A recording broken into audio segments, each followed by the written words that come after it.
Hey there guys, and welcome back. On this week's show, a child's toy helicopter.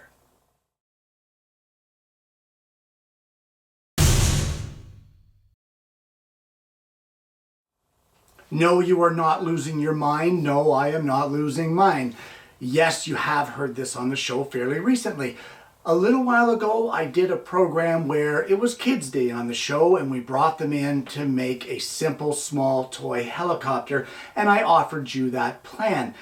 Well, I decided that in order to practice my plans, I would go on the computer and revamp and redesign that helicopter. I made a few changes. It's a little more of an advanced pattern, not so much for those of you with scrolling experience, but for the children out there that are getting involved. It's not out of their reach, but it does take a little more effort. So let's head over to the bench and have a look at this pattern. Now, like I said, I revamped this pattern, and there was one main aspect of our other helicopter that I wanted to eliminate in this one, and that was the need to laminate stock to get a piece that was thick enough or wide enough. As well, that thicker stock that we used in the helicopter on the previous build is a little more difficult for a child to cut. So what I've done here is I have made it so that it is all cut out of whatever thickness you are using. There's no lamination involved. So what I'm going to do is I'm going to get a scrap piece of stock. We want a lighter color stock. Now you can use poplar, or you can use pine, or you can use maple. I think I'm going to check and see what I have up on the rack, but we're going to cut a blank of this right here, and it has to be 3/4 of an inch thick. I'm going to coat the entire piece of stock with masking tape and then spray the back of our pattern, let it set up for 3 minutes, and then we can rub it down onto our stock of choice. Okay, so we're going to take this over to the drill press now. I'm going to drill a blade entry hole in this waist area here, and then we'll go over to the scroll saw using a number 7 reverse tooth blade. We're going to cut the profile of the body of our helicopter out.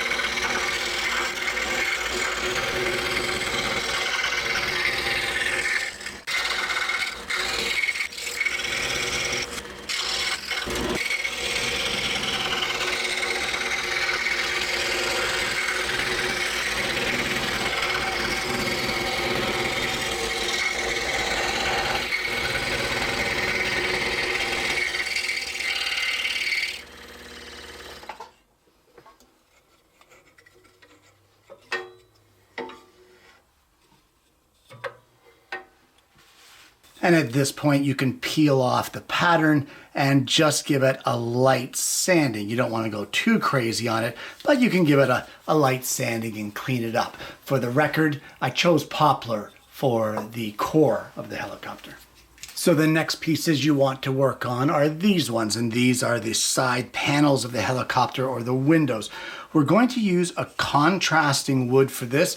In this case, I found an interesting piece of walnut in the rack. It's 1/4 of an inch thick, so using the exact same method of the masking tape and then the spray adhesive, set it up for 3 minutes, etc. We're going to get these patterns adhere to this piece of stock, and I'll see you after that.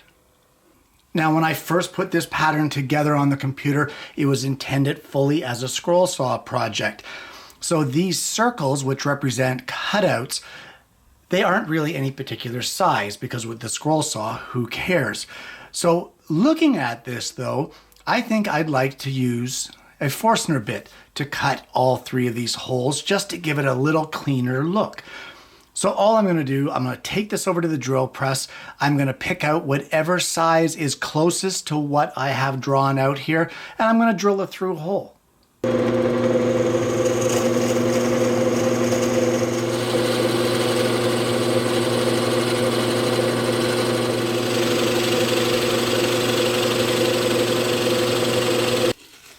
And now we'll take it over to the scroll saw and cut around the perimeter of each one of these pieces.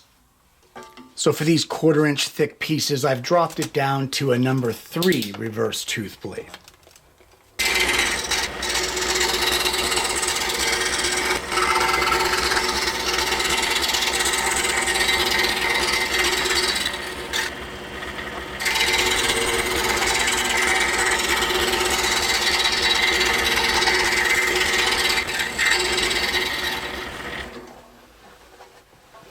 Well, at this point, we can remove the patterns. We'll give each one of these pieces a light sanding. And once we're done with that, what we can do is we're going to glue it onto our main body of our helicopter.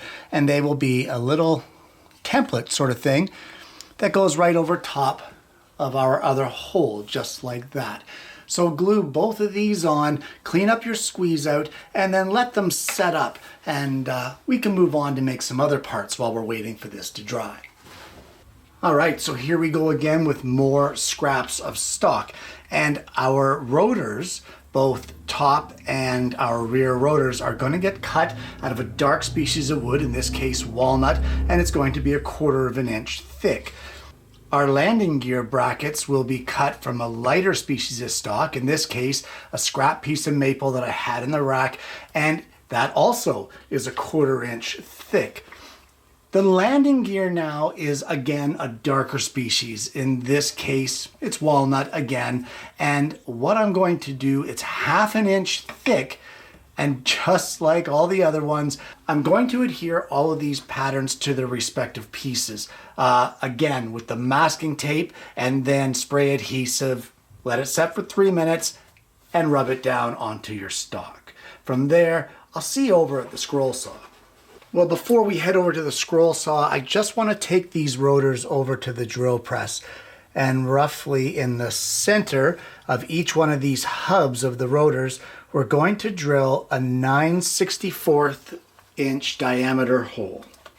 Well, now using a number 3 reverse tooth blade, we can cut out the 4 parts out of the 1/4 inch thick material.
Well, it's now time to cut our landing gear.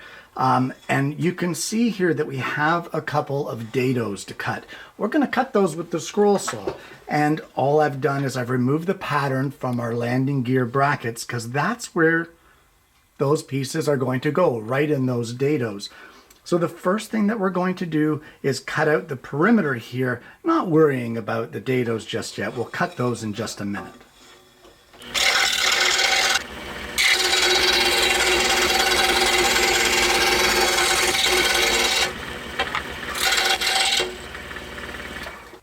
Okay, so we're going to leave these connected together because it's just easier to control a larger piece like this than it is a smaller one.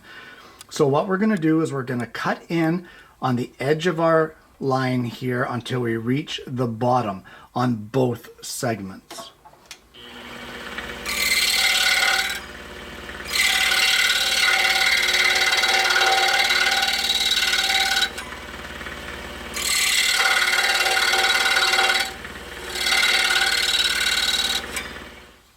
And now once you have that done, we can cut in and cut along the bottom line just to get to one corner.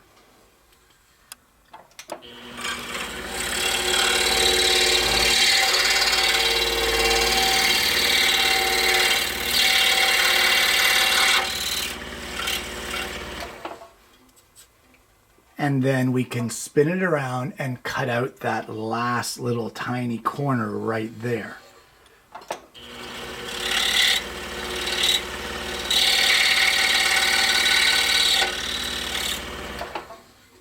And that will give us nice sharp corners on our dado.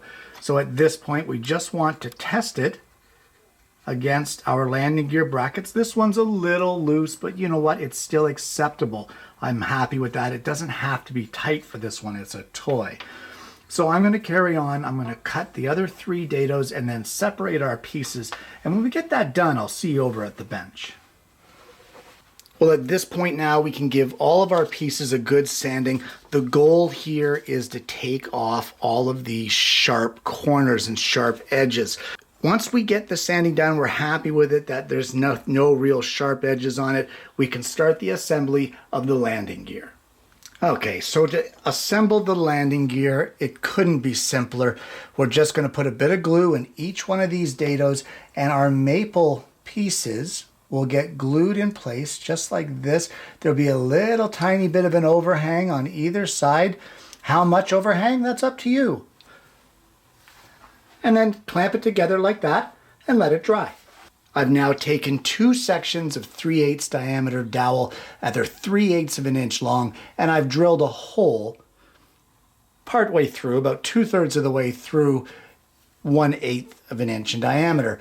What I'm going to do is I'm going to glue a 1/8 diameter dowel right into each one of these, clean up the squeeze out, let them dry, and then give this a good sanding here to take away that sharp edge profile.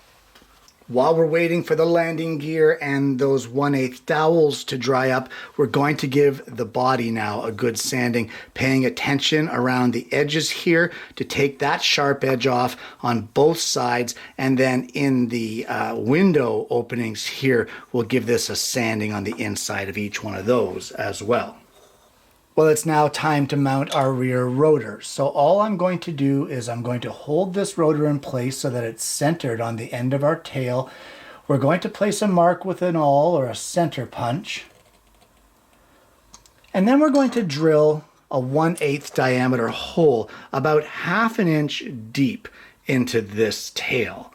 As well, if you look on the top of our piece, the way it was scrolled, there is a square right here at the top.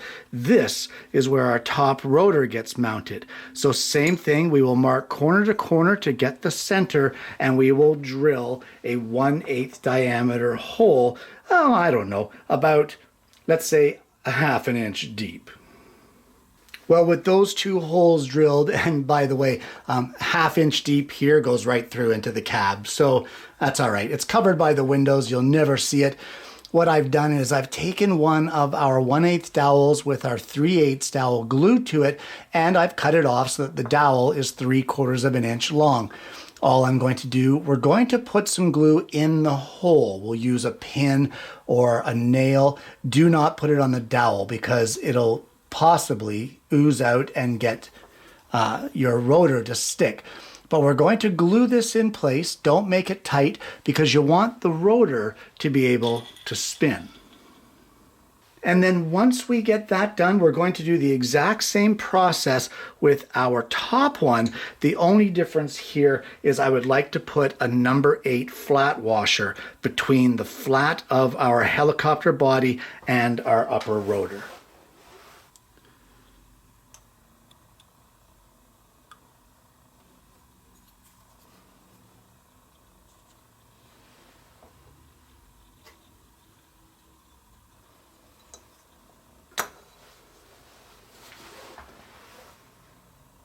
Well, at this point, you should have something that looks like this, with both rotors being able to spin freely. It's now time to mount our landing gear. And on this flat section here, it's no accident that this is 3/4 of an inch wide, because this will get glued onto the 3/4 inch body of our helicopter. So I'm going to glue this on here and let it set up. And then there's one more step that I want to do to this in order to complete it. Well, the very last step I want to do to finalize this project is right down through our landing gear brackets, right into our body. I want to drill a 1/8 inch hole. From there, I'm going to glue in a couple of 1/8 inch dowels. That will strengthen the joint between our body and our landing gear. You want to remember, there's little people playing with this, and little people can be a little bit rough. Oh, what am I kidding? They're going to brutalize this thing. So let's get a couple of pins in there, and that will go a long way to keeping this landing gear glued onto our helicopter where it belongs. And there you have it. A children's toy helicopter. Guys, I cannot stress enough how important it is to get our young ones, to get our children into the shop with us and try a project like this out. There is a huge level of safety here with this project being done on the scroll saw. Of course, Mommy and Daddy can help with the drilling the holes in the windows if you go that route, or you can go with cutting it out on the scroll saw, whichever works. Drilling those different holes for the rotors and that sort of thing. Again, with a little bit of help, there's absolutely nothing that a child there cannot do. There's hold downs and that sort of thing that you can use on the drill press table to keep the child's fingers away and teach them the rate of speed to pull that lever down to get the hole to drill. It's a win-win situation, guys.